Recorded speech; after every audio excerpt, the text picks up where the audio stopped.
Hey there and welcome to ZeitgeistOG. I am Fatman and we are at you with another movie review. Today we are taking a look at Between Two Ferns, the movie. So if you're here, you've probably seen the web series Between Two Ferns, which stars Zach Galifianakis and a special guest where he pretty much just sits down and gives them a good ribbon for a while. So, Funny or Die and Netflix negotiated on some rights, and here we got Between Two Ferns, the movie. So I'm going to give you a little bit of the good and the bad and the ugly on this one. For one thing, it immediately starts off with some pretty big laughs, and Zach Galifianakis is interviewing Matthew McConaughey. And honestly, in my opinion, from there, we lose a little steam. For one thing, it focuses heavily on the liar reveal story throughout the movie, which, if you've seen my top 5 movie cliche videos, shameless plug here, you'll know that I absolutely despise. And for people that don't know, the liar reveal is when one character knows something, he's keeping it from the other characters, the audience knows. It just becomes very stagnant and predictable because we know at some point there's going to be this revelation, they're going to get angry, they're going to make up. It's a very, very monotonous plot line, and the movie's main plot relies very, very heavily on that. For another thing, for fans of this series, you'll know exactly what I'm talking about in this vein. When you're used to sitting down and watching a good couple of minutes of him fry a celebrity, which is generally funny. I think Zach Galifianakis is actually very likable. Not to say we have a bad celebrity roster for this movie, but the whole story basically relies on him having to go cross-country and shoot 10 episodes for Between Two Ferns in order for him to land his dream job of hosting a late-night talk show. The problem with that being is every guest he interviews gets 2, maybe 3 questions before we jump cut to Zach and crew riding on the road to get to the next guest, to ask them 2-3 questions, jump cut on the road, repeat, repeat, repeat. It's very, very monotone, and it doesn't really offer anything that special or that new, even from a mockumentary type point.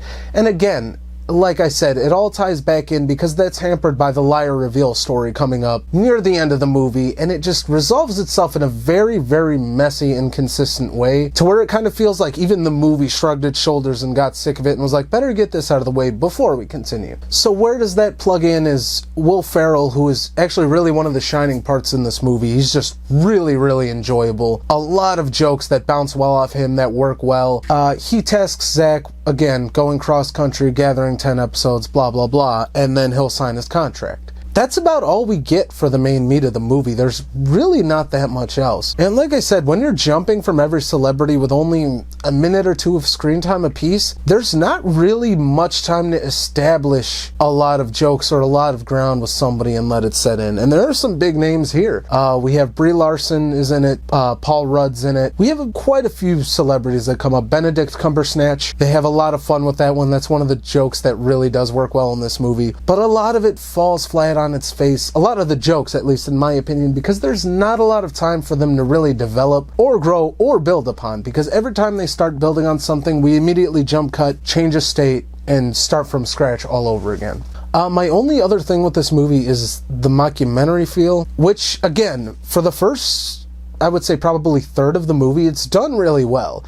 You have a visible camera crew following Zach around. You have him shouting instructions at people. It's a really funny back and forth. There's good chemistry. And I forget the name of the actress who plays his assistant, but she's just awesome all the way throughout this movie, so big props there. My issue with the mockumentary thing is it's kind of abandoned 2/3 of the movie and then picked up again in the last third for a brief minute. So again, inconsistency is a big thing here. We're introducing ideas and not really sticking to them for that long. They're just kind of fading. And that, in my opinion, comes from taking something that's really funny and really creative in short bursts and panning it out to feature length time, which often with properties like that, it just doesn't work. Look at the big budget Three Stooges movie. It came out, I think it was 2011. Shit movie. But the 3 actors who played the Stooges were phenomenal in it. Only problem was taking really funny Stooges shorts and just stretching them out to feature length time weighs very, very heavily on the source when something is originated from a 6 or 7 minute thing. That's the same with Between Two Ferns. For fans of the internet series, you'll most likely watch it. For comedy or mockumentary fans, I don't think it's going to reel too many new people in.